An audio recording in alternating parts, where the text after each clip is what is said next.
The cardiac monitor's shrill alarm pierced the ambulance like a knife through silence. Marcus Rivera's hands moved with practiced precision over the woman's chest, counting compressions in his head, while rain hammered the ambulance roof like bullets. 27, 28, 29, 30. He tilted her head back, pinched her nose, and breathed life into lungs that had stopped fighting 3 minutes ago. "Come on," he whispered between breaths, his voice barely audible over the storm. "Don't quit on me now." The woman beneath his hands was elegant even in unconsciousness, designer suit soaked through with rainwater, dark hair plastered against pale skin, diamond earrings catching the harsh ambulance lighting. But what struck Marcus wasn't her obvious wealth. It was how young she looked, maybe early 40s, with laugh lines around her eyes that suggested a life-interrupted mid-smile. Thunder cracked overhead as the ambulance swayed through another sharp turn. Marcus's partner Jake shouted from the driver's seat, "2 minutes out, how's she looking?" Marcus checked the monitor, flatline. He resumed compressions, pressing harder now, feeling ribs flex under his palms. The woman's lips had turned blue, her skin waxy and cold. In 12 years as a paramedic, Marcus had seen this exact moment hundreds of times, the precise second when a human being teetered between this world and whatever came next. But something about this one felt different. Maybe it was the way her hand had fallen open beside her, fingers still curved as if reaching for something just out of grasp. Maybe it was the child's drawing tucked into her jacket pocket, visible now through the soaked fabric, stick figures holding hands under a crayon sun. "Please," Marcus breathed, leaning into the next round of compressions. "Someone's waiting for you at home." The monitor remained silent. Marcus had seen enough deaths to know when to stop, when to accept that some battles couldn't be won. Protocol said he had maybe 30 seconds left before calling it. His supervisor's voice echoed in his memory. "You can't save them all, Rivera. Don't let it destroy you trying." But as Marcus looked down at this stranger's face, he thought of his own 8-year-old daughter Sophia, asleep in their tiny apartment across town. He thought of how it felt to come home to empty rooms after his wife Carmen died 4 years ago. How Sophia's laugh was the only sound that could fill that silence. Someone somewhere needed this woman to keep breathing.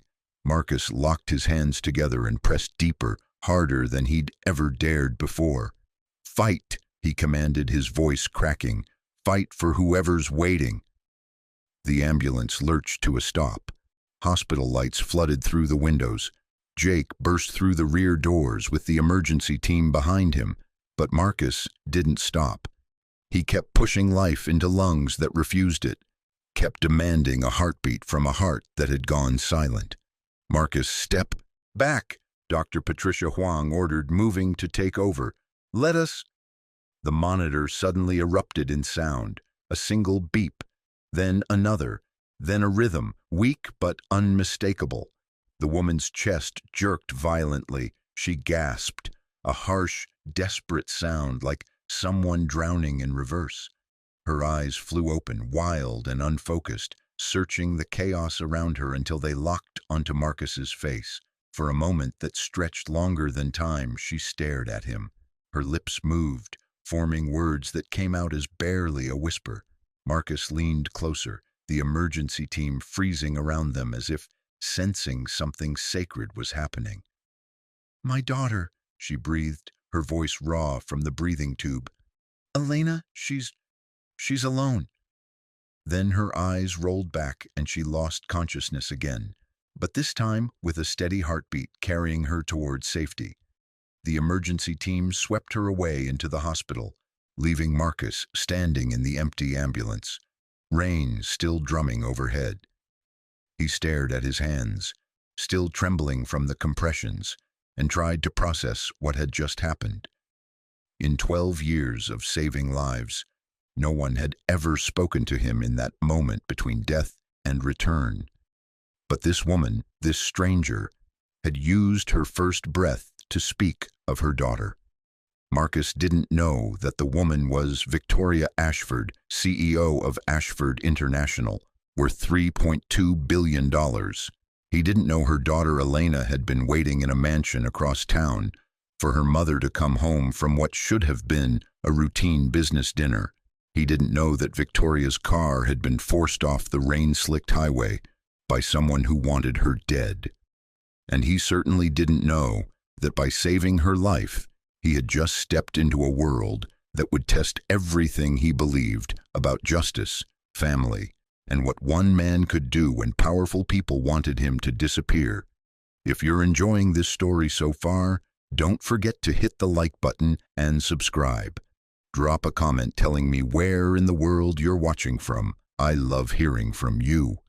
But Marcus would learn all of this soon enough, because across town in the penthouse office of Ashford International, someone was making a phone call that would change everything. "She survived," the voice said quietly into a secure line. The paramedic pulled her back. "We need to handle this before she remembers what happened." The line went dead. In the distance, lightning split the sky like a warning. And in his small apartment, Marcus Rivera tucked his sleeping daughter under her favorite blanket, completely unaware that saving one life was about to put the most important life in his world at risk. The rain continued to fall, washing away tire tracks and evidence, but it couldn't wash away the truth. And sometimes the truth has a way of surfacing just when the people hiding it think they're safe. Tomorrow, Marcus would discover that heroes don't always get happy endings. Sometimes they get something much more dangerous. They get noticed. The morning sun filtered through the Venetian blinds of Marcus Rivera's small apartment kitchen, casting thin golden lines across the chipped linoleum floor. Sophia sat at their second-hand table, carefully spooning cereal into her mouth while reading a library book about butterflies. Her dark hair fell in waves around her shoulders, still messy from sleep, and she wore the same purple pajamas she'd insisted on wearing for 3 nights straight. "Dad, did you know some butterflies can fly 3,000 miles?" she asked, without looking up from the page. Marcus poured coffee into his favorite mug, a Father's Day gift from Sophia that read, "World's Okayest Dad," in crooked letters. 3,000 miles? That's farther than we've ever been. "Maybe we could follow them someday," Sophia said, her voice carrying that particular 8-year-old confidence that made anything seem possible. Marcus smiled, though something heavy sat in his chest. Last night's emergency call kept replaying in his mind. The woman's pale face, her desperate words about her daughter, the way her eyes had locked onto his as if he were the only solid thing in a world spinning out of control. In 12 years as a paramedic, he'd learned to compartmentalize, to file away the faces and move forward. But this one wouldn't let go. His phone buzzed against the counter. Jake's name appeared on the screen. "Rivera, you need to see the news," Jake said without preamble. "That woman from last night, Victoria Ashford, she's not just anybody." Marcus grabbed the remote and turned on the small television perched on their counter. The morning news anchor's voice filled the kitchen. "CEO Victoria Ashford remains in critical condition after what police are calling a suspicious single-car accident. Ashford International stock has dropped 12% in overnight trading as investors question the company's leadership stability." Sophia looked up from her cereal. "Dad, why do you look worried?" Marcus lowered the volume, his throat tight. On the screen, a professional headshot showed the woman whose life he'd held in his hands just hours ago. Victoria Ashford's smile was confident, polished, the expression of someone who'd never doubted her place in the world. Below her photo, text scrolled, "Net worth $3.2 billion. Only child, Elena Ashford, age 8. "Just work stuff, sweetheart," Marcus said, forcing lightness into his voice. But his mind was racing. Suspicious accident, Someone with that much money didn't end up in a rain-soaked ditch by coincidence. After dropping Sophia at school, Marcus drove to the hospital for his shift, but his thoughts kept drifting to the ICU 3 floors above the emergency department. He'd never followed up on a patient before. It wasn't his job, wasn't professional, but something about Victoria Ashford's whispered words had burrowed under his skin. During his lunch break, Marcus found himself standing outside the ICU entrance. Through the reinforced glass, he could see a maze of curtained beds and quietly beeping machines. He badged in, telling himself he was just checking on a patient's progress. Normal protocol. Victoria Ashford lay in bed 6, surrounded by more medical equipment than Marcus had ever seen in one place. Ventilator tubes, IV lines, cardiac monitors, creating a technological cocoon around her still form. But what caught his attention wasn't the medical apparatus. It was the little girl sitting in a chair beside the bed. Elena Ashford looked exactly like her mother, but smaller, more fragile. She wore a private school uniform, navy blazer with a crest, knee-high socks, leather shoes that probably cost more than Marcus made in a week. Her dark hair was pulled back in a perfect ponytail, but her eyes were red-rimmed and exhausted. In her lap sat a coloring book and a box of crayons. She was methodically coloring a picture of a family, mother, father, child, all holding hands under a smiling sun. The same image Marcus had glimpsed in Victoria's jacket pocket. A woman in an expensive suit stood by the window speaking quietly into a phone. Board meeting at 4. Yes, I understand the implications. Handle the media response. Elena looked up as Marcus entered. Their eyes met, and something passed between them, a recognition that neither could name, but both felt deeply. "Are you here to help my mom?" Elena asked, her voice barely above a whisper. Marcus knelt beside her chair, bringing himself to eye level. "I'm Marcus. I was one of the paramedics who brought your mom here last night." Elena's grip tightened on her crayon. "Is she going to wake up?" The question hit Marcus like a physical blow.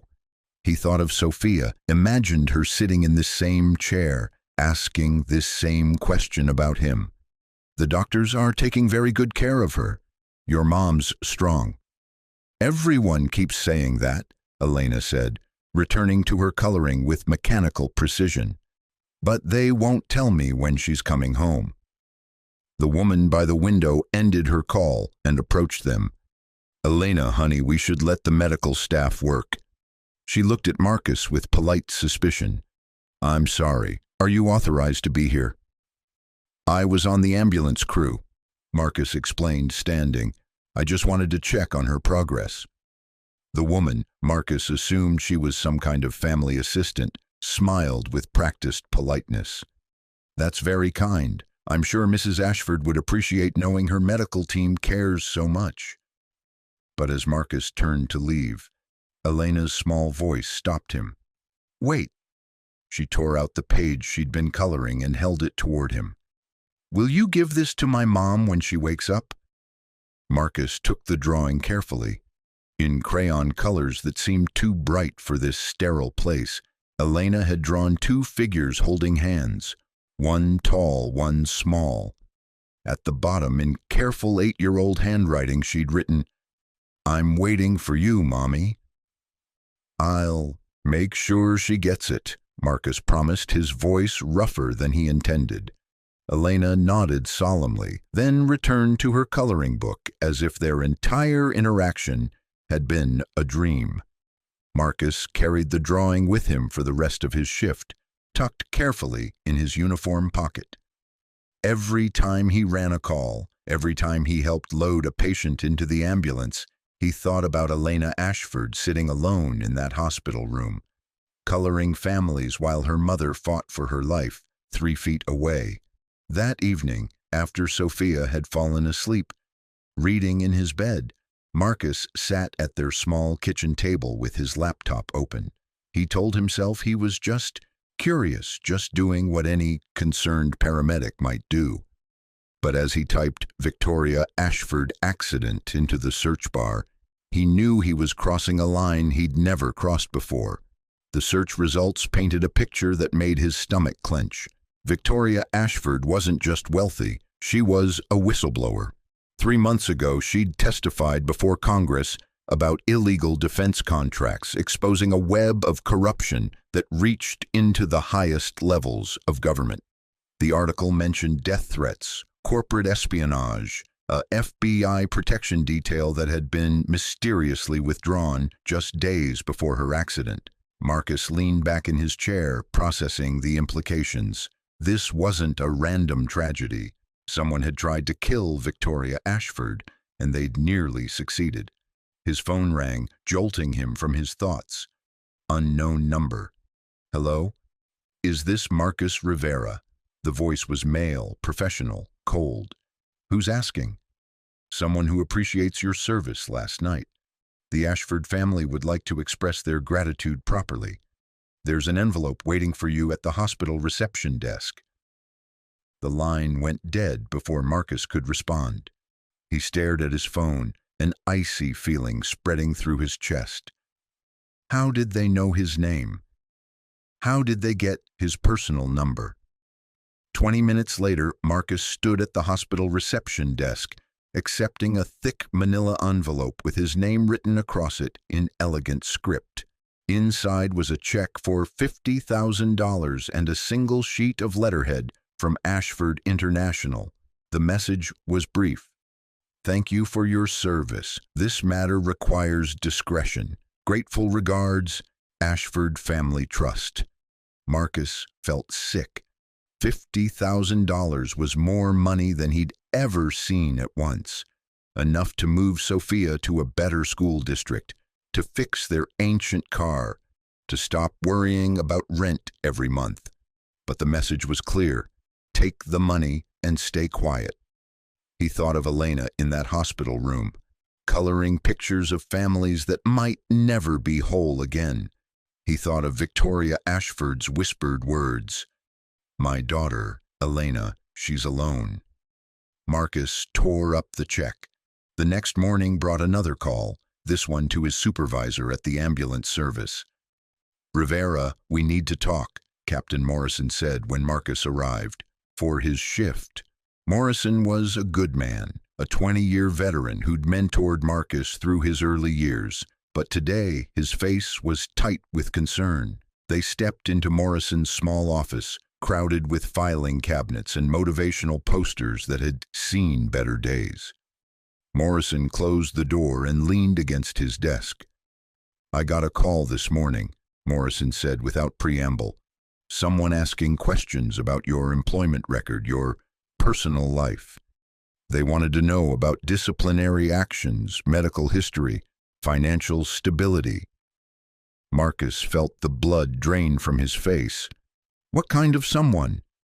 The kind with enough influence to make that call go straight to the chief's office, instead of through normal channels. Morrison studied Marcus carefully. You want to tell me what this is about? Marcus thought of the torn check, of Elena's drawing still folded in his wallet, of the way Victoria Ashford's eyes had found his in her moment between life and death. I think someone wants me to disappear. Morrison was quiet for a long moment. Marcus, you're one of the best paramedics I've ever worked with. You save lives because you give a damn, not because it's just a job. But sometimes giving a damn can be dangerous. Are you telling me to back off? I'm telling you to be careful. Whatever this is, it's bigger than both of us. That afternoon, Marcus picked up Sophia from school as usual, but instead of heading home, he drove to the small park where they'd spent countless hours over the years. Sophia ran straight to the swings, her backpack bouncing against her shoulders. Marcus pushed her gently, the rhythm soothing in its familiarity. Dad, you seem sad today, Sophia said, her legs pumping to maintain momentum. Just thinking about work stuff. Is it because of the lady, the one you helped? Marcus's hands stilled on the swing. What lady? Sophia looked back at him, her expression serious beyond her years.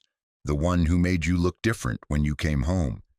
You get a face when you help someone and they don't make it. But this was a different face. 8 years old, and she could read him like an open book. Marcus resumed pushing the swing, choosing his words carefully. Sometimes when you help someone, you realize their story isn't over yet. So you want to keep helping? Something like that. Sophia nodded with the gravity of someone much older.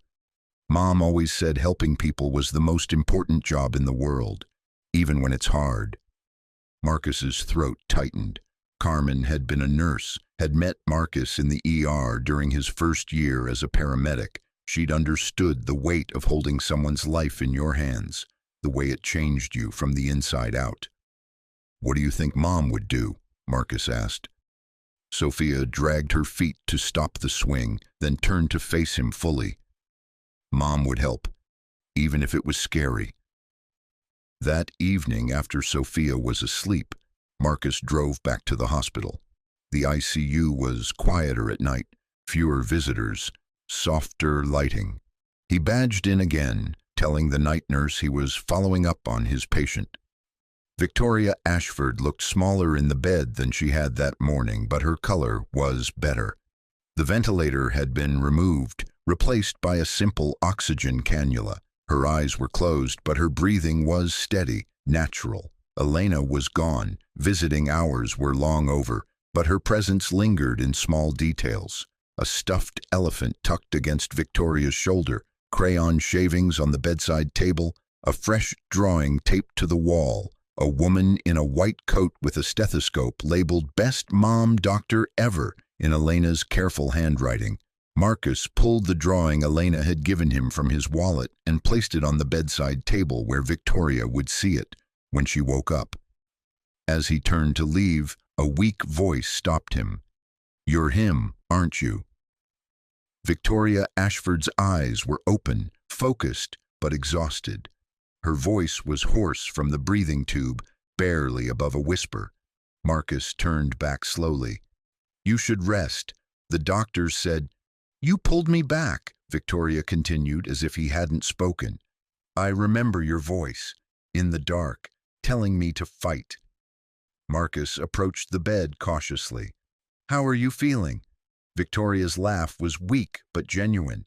"Like I got hit by a truck, which, according to my lawyers, might not be far from the truth." Her expression sobered. Is my daughter okay?" "She's been here every day, coloring pictures, reading you stories. She's worried, but she's strong." Victoria's eyes filled with tears. "She shouldn't have to be strong. She's 8 years old." She looked at Marcus more closely. "You have kids?" "A daughter, Sophia, same age as Elena." Something passed across Victoria's face. Recognition, understanding, a shared knowledge of what it meant to be responsible for a small life in a dangerous world. "Then you understand why I need to ask you something." Marcus waited. "The accident wasn't an accident," Victoria said quietly. "And if they're willing to try once, they'll try again. My daughter, she needs protection, real protection, not the kind money can buy." "What are you asking?" Victoria reached for the drawing Elena had made, her fingers tracing the crayon lines. "I'm asking you to care, the way you cared in that ambulance. Everyone else around me has an agenda, a price, a reason to walk away when things get difficult. But you—" She met his eyes. "You tore up the check." Marcus felt a chill. "How did you know about that?" "Because I know how this world works. Someone tried to buy your silence, and you chose integrity instead." Victoria's voice grew stronger, more urgent. "Elena likes you. She told me about the paramedic who promised to give me her drawing. She said you had kind eyes." "Mrs. Ashford." "Victoria, and I'm not asking you to do anything illegal or dangerous. I'm asking you to be what you already are, someone who gives a damn about doing the right thing." Marcus thought of Sophia, asleep in their apartment across town. Getting involved with the Ashford family would mean stepping into a world of wealth and power and danger he couldn't fully understand. But he also thought of Elena, sitting alone in that hospital room, coloring families while her mother fought for her life. "What exactly are you asking me to do?" Victoria's smile was tired but determined. "Help me figure out who wants me dead, and help me keep Elena safe while we do it." Outside the hospital window, the city sparkled in the darkness. 10 million lights hiding 10 million secrets. Marcus looked at Victoria Ashford, bruised, vulnerable, but unbroken, and thought of Carmen's words. Helping people was the most important job in the world, even when it was hard, especially when it was hard. "Okay," he said quietly, "I'm in." Victoria's relief was visible. "There's something else you should know. Whoever did this, they're not finished. And now that you've gotten involved..." She trailed off, but the implication hung in the air between them. Marcus nodded. He understood. By saving Victoria Ashford's life, he'd made himself a target. By agreeing to help her now, he was painting a bullseye on his back. But as he looked at Elena's drawing, two figures holding hands against a bright crayon sun, Marcus realized some things were worth the risk. If you're hooked on this story, make sure to subscribe and turn on notifications so you never miss an upload.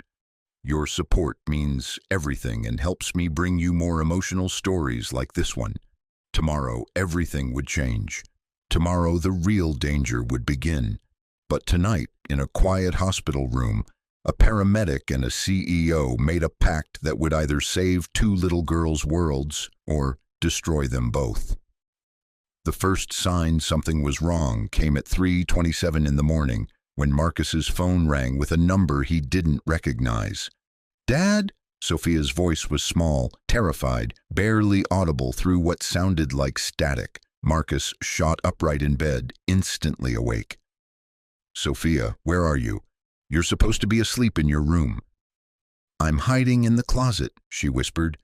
"There are men outside. They have flashlights. They keep walking around our building."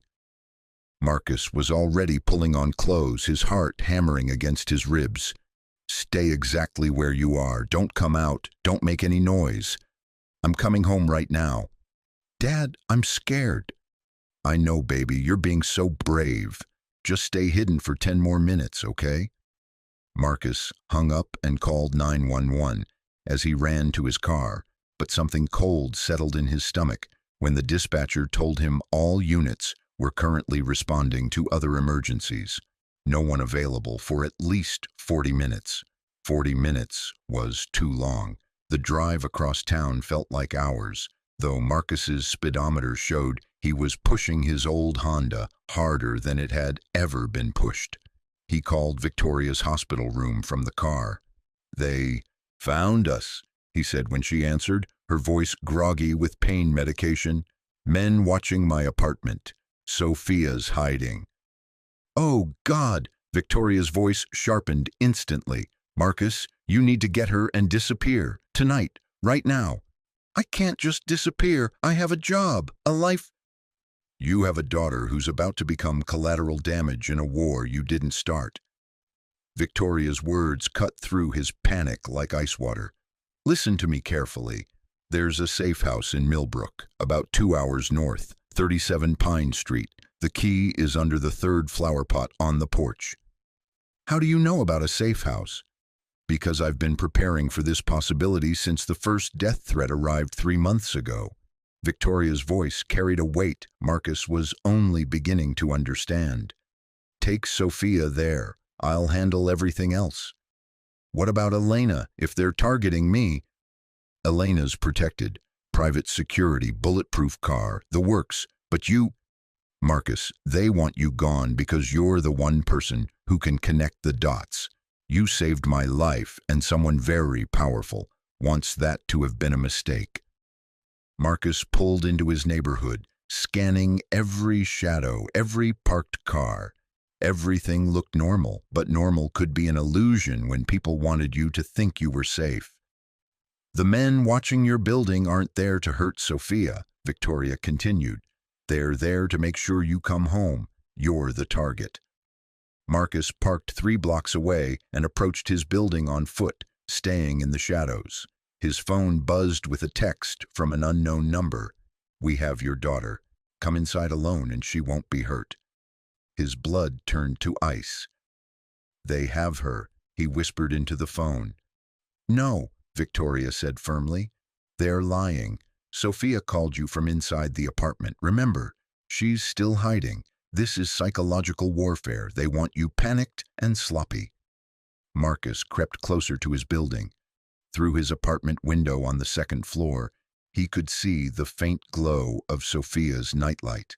No other lights, no movement. There, Victoria said, and Marcus could hear her typing rapidly on her end. I just activated a security protocol I've had in place. Help is coming. What kind of help? The kind that doesn't ask questions and doesn't leave witnesses. Marcus felt a chill that had nothing to do with the night air. Victoria, what exactly do you do besides run a corporation? I survive, Marcus.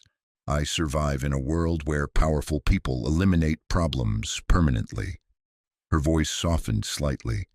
But I also protect the people who protect me. Sophia is family now, whether you realize it or not. Marcus reached the back entrance of his building. The door had been jimmied open, the lock hanging loose. His mouth went dry. I'm going in, he whispered. Wait for backup. If they really have her, they don't. Trust me. But Marcus was already moving, climbing the back stairs with the silence. His father had taught him during hunting trips 20 years ago. Each step felt like an eternity. His apartment door was ajar, darkness spilling out like an invitation. Marcus pushed it open slowly. The living room was chaos, couch cushions slashed, drawers dumped, his few valuables scattered across the floor. But no Sophia, no men with flashlights. Sophia, he called softly. A muffled sound came from her bedroom closet. Marcus's heart stopped. He approached slowly, every nerve screaming danger, and pulled open the closet door. Sophia was there, exactly where she'd said she would be, curled up behind her winter coats with his old police scanner clutched in her small hands. She launched herself into his arms, trembling. Dad, they were so loud. They were looking for something and throwing things around. But I stayed hidden like you taught me. Marcus held her tight, breathing in the familiar scent of her strawberry shampoo. You did perfect, baby, absolutely perfect. His phone buzzed. Victoria, 2 SUVs approaching your building, south and north exits. You have maybe 90 seconds. We need to leave right now, Marcus told Sophia, grabbing their emergency bag from under his bed. Something Carmen had insisted they keep packed after 9/11. Remember the fire drill game? Sophia nodded, instantly serious. The fire drill game involved getting out of the building without using the main stairs, without making noise, without asking questions. They slipped out through the back exit and down the fire escape, Sophia clinging to Marcus's back. As they reached the alley behind the building, Marcus heard car doors slamming in front, voices calling orders he couldn't quite make out. His Honda was 3 blocks away, but 3 blocks felt like 3 miles when every shadow could hide someone waiting. They moved car to car, mailbox to mailbox, Marcus's hand never leaving Sophia's. Dad, Sophia whispered as they crouched behind a parked van. Are we in trouble? We're in an adventure, Marcus replied, using the code they'd developed for when life got scary but manageable. A big adventure that's going to end somewhere safe. They reached the car without being seen. Marcus started the engine, hands shaking, and pulled away from the curb with his lights off. In his rearview mirror, he could see flashlight beams sweeping the street behind them. The drive north was surreal, like escaping into a different world. Sophia fell asleep in the passenger seat, her head against the window, while Marcus's mind raced through everything that had led to this moment. 5 days ago, his biggest worry had been whether Sophia's shoes would last another month. Now they were refugees in their own country. The safe house was exactly what Victoria had described, a small cabin tucked into a grove of pine trees, invisible from the main road. Marcus carried Sophia inside, her arms wrapped around his neck, and settled her onto a couch that smelled like lavender and old books. His phone rang as he was covering her with a blanket. "Are you safe?" Victoria asked immediately. "We're at the cabin. Sophia's asleep." "Good. Marcus, I need you to listen carefully. Tomorrow morning, a man named David Chen is going to contact you. He's a federal investigator who's been building a case against the people who tried to kill me." Marcus sank into a chair, exhaustion hitting him like a physical weight. "Federal investigator Victoria, what have you gotten us into?" "What I've gotten us into," Victoria said quietly, "is the biggest corruption case in defense contracting history. The people who want me dead aren't just corporate executives. They're senators, generals, cabinet members, people who can make you disappear without anyone asking questions." "And you thought this was a good time to tell me? I thought you deserved to know why your life just got turned upside down." Victoria's voice carried a weight Marcus was beginning to recognize, the burden of knowing too much, of being responsible for consequences far beyond her control. "What about Elena? Where is she while all this is happening?"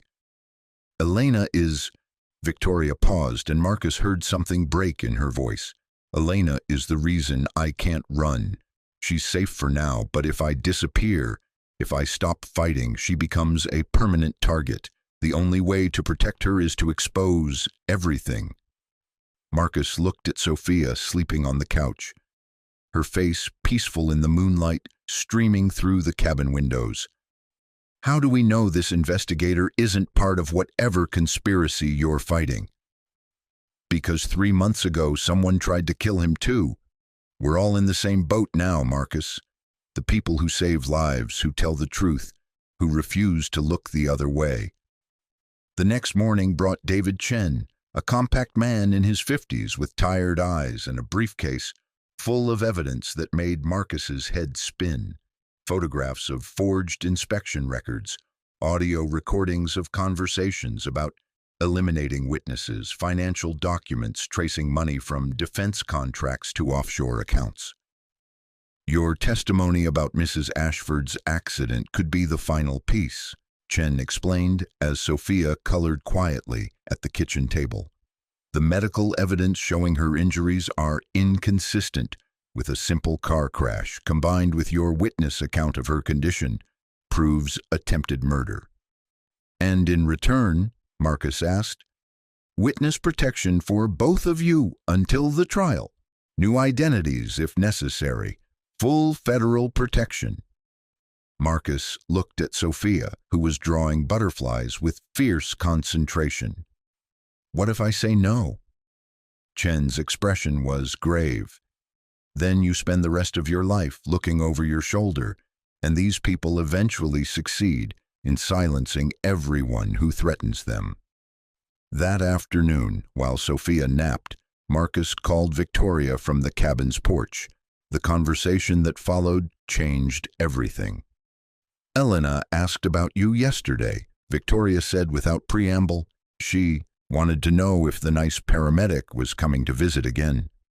Marcus felt something twist in his chest. "How is she handling all this?" "Better than I am, honestly. She's 8, so she thinks having bodyguards is like being a princess in a movie." Victoria's voice caught. "She doesn't understand that her mother might not survive this." "You're going to survive this," Marcus said firmly. "We're all going to survive this." "Marcus, I need to ask you something, and I need you to be completely honest." "Okay? If something happens to me during this trial, if they succeed in eliminating me before I can testify," Victoria took a shaky breath, "would you take care of Elena?" The question hit Marcus like a physical blow. "Victoria, I'm serious. I have lawyers, trust funds, guardianship arrangements, but Elena needs more than money. She needs someone who understands what it means to protect a child in a dangerous world. Marcus thought of Elena in that hospital room, coloring families while her mother fought for her life. He thought of Sophia, who'd spent the night hiding in a closet because powerful people wanted her father silenced. She has you, Marcus said finally. You're going to testify, they're going to be convicted, and Elena is going to grow up with her mother. Promise me, Victoria insisted. If the worst happens, promise me she won't be alone. Marcus looked through the cabin window at Sophia, still sleeping peacefully. I promise, he said quietly, but it won't come to that. 3 weeks later, Marcus stood in a federal courthouse, his right hand raised, swearing to tell the truth. In the gallery, Victoria Ashford sat with Elena beside her, both wearing matching navy dresses that made them look like a portrait of strength and elegance. Sophia sat in the front row with a federal marshal who'd become her friend over the past weeks, a coloring book open in her lap. She looked up and gave Marcus a thumbs up, their secret signal for, "You've got this." "Mr. Rivera," the prosecutor began, "please tell the court about the night of March 15th when you responded to a single car accident on Highway 94. Marcus took a breath and began to speak. He told them about the rain, about the woman who should have been dead but wasn't, about her whispered words concerning her daughter.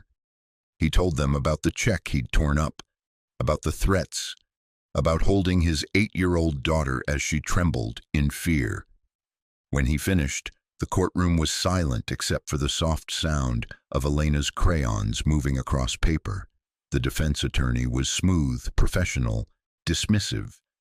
"Mr. Rivera, isn't it true that you stand to gain financially from this testimony, that Mrs. Ashford has offered you significant compensation for your cooperation?" "No," Marcus said simply. "No. Are you saying Mrs. Ashford hasn't offered you money?" Marcus looked at Victoria, then at Elena, then at Sophia. "She offered me something worth more than money. She offered my daughter a chance to grow up in a world where doing the right thing doesn't get you killed." 6 hours later, the jury returned guilty verdicts on all counts. Marcus watched federal agents escort 3 men in expensive suits toward a future behind bars and felt something he hadn't felt in weeks: safety. Outside the courthouse, Victoria approached him with Elena's hand in hers. "We did it," she said simply. Elena looked up at Marcus with serious 8-year-old eyes. "Are you still going to be our friend, now that the scary people are gone?" Marcus knelt to her level. "Always," he said. "That's what friends do." 2 months later, Marcus stood in the backyard of a house he'd never imagined owning, watching Sophia and Elena chase butterflies through a garden that still smelled like fresh soil and possibility. Victoria sat on the porch steps beside him, a cup of coffee in her hands and a smile on her face that reached all the way to her eyes. "The girls want to plant a butterfly garden," Victoria said. "Apparently Sophia's been teaching Elena all about migration patterns." Marcus laughed. "Sophia's been planning that garden since she was 5.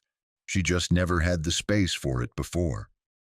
The house was Victoria's gift to them, not charity, but partnership. Marcus had returned to work as a paramedic, but now he also served as security consultant for the foundation Victoria had started for whistleblower protection. Elena split her time between 2 homes, 2 families who'd found each other in the darkness and chosen to build something beautiful together. "Marcus," Victoria said quietly, watching the girls discover a chrysalis hanging from the apple tree. "Do you ever regret it, getting involved, turning our lives upside down?" Marcus thought about that night in the rain, about the choice to keep fighting when protocol said to stop. "I regret that it was necessary," he said finally, "but I don't regret doing it." Sophia ran over, breathless with excitement. "Dad, Elena says when the butterfly comes out, we get to make wishes." "What kind of wishes?" Marcus asked. "Secret ones," Elena said solemnly, joining them on the porch. "But they have to be about good things happening to people we love." As if summoned by their conversation, a orange and black butterfly emerged from the apple tree and danced through the afternoon sunlight above their heads. The girls squeezed their eyes shut, making their secret wishes with the fierce concentration only 8-year-olds could manage. Marcus made a wish too. He wished for ordinary days, for school pickups and skinned knees and bedtime stories. He wished for a world where saving someone's life was just part of the job, not an act of heroism that required federal protection. But mostly he wished for more afternoons like this one. Sunlight and butterflies and the sound of children laughing in a garden they'd planted together. That evening, after Elena had gone home and Sophia was asleep, Marcus sat on his porch looking up at stars visible for the first time in his adult life. His phone buzzed with a text from Victoria. "Thank you for saving more than just my life." Marcus typed back, "Thank you for showing me that some things are worth the risk." In the distance, a butterfly danced through the darkness toward whatever came next, carrying wishes on wings that were stronger than they looked. Sometimes the most important rescues happen after the sirens stop and the cameras go away. Sometimes saving someone's life is just the beginning of the story, not the end. And sometimes, when you choose courage over comfort, you don't just save a life, you save a whole family's future. Thank you so much for watching until the end. If you loved this story, check out the other videos on your screen now. I think you'll really enjoy them. And don't forget to subscribe if you haven't already. See you in the next story.